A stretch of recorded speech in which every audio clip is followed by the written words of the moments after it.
Now, the integrity of local government elections across Nigeria and confusion over the scheduled council polls in Rivers State following conflicting court orders from a Rivers State High Court and the Federal High Court in Abuja. They've become quite dramatic. Now, the judiciary has again been dragged into the drama with two courts of coordinate jurisdiction granting conflicting orders. Let's bring in Samson Itodo, the Executive Director of YIAGA Africa. We also have in our overflow studio Afolabi Adekaiyoja, who is a research analyst at the Center for Democracy and Development. In the meantime, let's start with Samson Itodo. Samson, I mean, you've been watching developments. Let's look at the wider picture before we narrow it down to what's happening in Rivers State. First off, I mean, let's talk about integrity of local government elections. A few states have conducted elections, and where you have a particular party, governing at the local government level, the party actually wins all the seats. Is that even normal? Is that envisaged at all? What are your thoughts? Well, thank you very much. When you look at the conduct of local government elections in Nigeria, what you see across the state is a travesty, of electoral integrity. And some of those elections don't meet the integrity test. And we know for sure that what goes on at the local government levels is nothing like elections. Is electoral coronation, as some have put it. And it's just disappointing to see how those elections are conducted in a manner, that strips the people of the opportunity to elect leaders of their choice. The institutions at the state level are fundamentally weak because they do not have operational independence and financial independence. And what you see happening, it's not necessarily elections, and it's it's a shame to actually call some of those activities electoral in nature, elections, because to a large extent they are not. And it just goes to speak the level of impunity, of our political class, who always want to capture power at all costs, not to advance governance, not to advance the good of the people, but just to advance their selfish interests. So we're gravitating, towards a one-party sort of local government system, and that does not bode well for our democracy.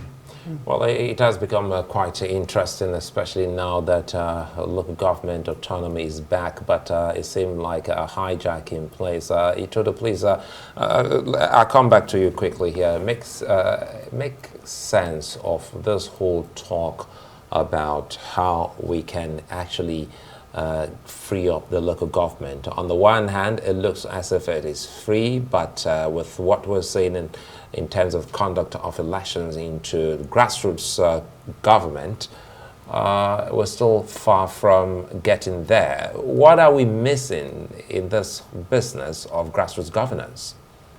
I think we're missing quite a lot. And first, we must commend President Tinubu, who instituted that legal action in the Supreme Court. And the Supreme Court engaged in judicial activism by expanding the interpretation of the Constitution, by granting the local governments, financial autonomy. What is expected is that the bottlenecks that we believe was standing in the way of advancing local governance, have been removed by virtue of the decision of the Supreme Court. And so local governments are now accessing funds directly. But the Supreme Court also went ahead to say that if a state does not have a democratically elected local governments as envisaged by Section 7 of the Constitution, then they are not qualified to access those resources. So that judgment will deepen local governance, because that's the closest government, to the people. And now it's the point about the leadership recruitment, process for the local governments. And what you can see, this month, October, is what we call the super month of local government elections. Because right after, the judgment of the Supreme Court, we've seen states, organize local government elections. The one that held in Anambra, this last weekend, was the first time in 11 years. This would have been the 12th year since Anambra had local government elections. So we're beginning to see elections. But the big question is the quality of those elections, because these elections, you still have logistical issues. You still have situations where, the state independent electoral commissions just write results without actually following the due process or counting the ballots in a way that it confers some integrity. So the quality of these elections have been called to question. But the big question, Suleiman, is that the state independent electoral commissions need to be strengthened. Currently, their operational independence is subject to the approval of the governor. They don't have financial autonomy. And that's why, the governors can whimsically interfere, with the operations of the state independent electoral commission. So if at the national level, INEC have been granted operational independence because its operations is not subject to the approval of the president, whereas for the state independent electoral commission, their operations by virtue of provisions of the constitution is subject to the approval. Grant the state independent electoral commissions autonomy and see if they won't conduct, better elections. So that's where it's at. Now, Afolabi Adekaiyoja, let me bring this to you. I mean, based on the foregoing, how do we begin to bring back the integrity of the local government elections? What needs to be done at that level to restore integrity? Well, like Samson already mentioned, we need to see a situation where the SECs are actually strengthened. And right now, there's a current bill on the floor of the National Assembly trying to create another national institution to try to manage elections. And really, if you want to have stronger elections, it's really about strengthening these institutions at the state level. But then it goes beyond that. Beyond financial autonomy, it's even a case of how we effectively manage and actually check what is going on. And there are multiple stakeholders. The stakeholders involve both the political parties themselves. In Gombe, in 15 of 17 local governments in Yobe, opposition parties didn't take part in the local government elections that just took place. And that's because they felt that it was already going to be compromised. So there needs to be stronger scrutiny, stronger oversight, and even just stronger management and a better adjudication process to make sure that when there are issues or if there are challenges, that they can be effectively resolved by the court of law. And then we also need to make sure that through different groups such as the media, political parties, CSOs, that there's better attention and there's better focus on local government elections. Local governance as a tier in Nigeria has been historically and quite frankly, sadly marginalized for a long time. And it's, again, credit to the president for actually instituting the suit that actually led to this particular situation. Now, a case where we have 15 local government elections taking place in 1 year and 9 taking place in October. But the main challenge here now goes beyond just the suit and goes beyond just the autonomy. It's about making sure that there's actually the requisite level of attention and scrutiny to make sure that the elections are actually not just free and fair, but that also hold value for the citizens that they are meant to serve. And Afolabi, let me stay with you for a bit, because this looks like a case of he who pays the piper calling the tune. So how can we truly, because listening to Itodo earlier on, if you don't have the money, the man with the money tells you where to sway. So it comes back to dealing with that sore point, Afolabi. Yeah, so one of the big issues, again, beyond just the money, is even just about the standardization of these particular processes. So you do have some SECs that have really strong personalities and also people who are experienced. But then there are some situations where governors just use that position to reward party loyalists, and obviously they will also ensure that their party continues to stay in power. So so we're looking not just at the financial autonomy, but also on the quality and the caliber of those who are appointed to lead these different institutions. We're also looking at ensuring that the autonomy, for especially when it's financial, is actually enshrined in the law, so that even when a new governor comes in and even when there are different attempts to try to sideline or to even stifle the commission, that these things are not allowed to proceed accordingly. So it's a very big issue, and it's not something that will be resolved in one particular year. But beyond looking at the financial autonomy, beyond looking at the people who are appointed, ultimately it comes down to Nigerians and the citizens actively being invested in the local government structure, looking at the responsibilities that local governments have across the country. And they're actually really important, ranging from primary and, for primary education and even healthcare. So there are many key things that local governments deliver. And it's important that we actually give attention to those who are put in these positions. And we ultimately are the ones who put them there. So it's really about the scrutiny, it's really about the attention, and also about ensuring that citizens are vigilant and pay attention to their particular process. Itodo, let's narrow it down to what's happening in Rivers State.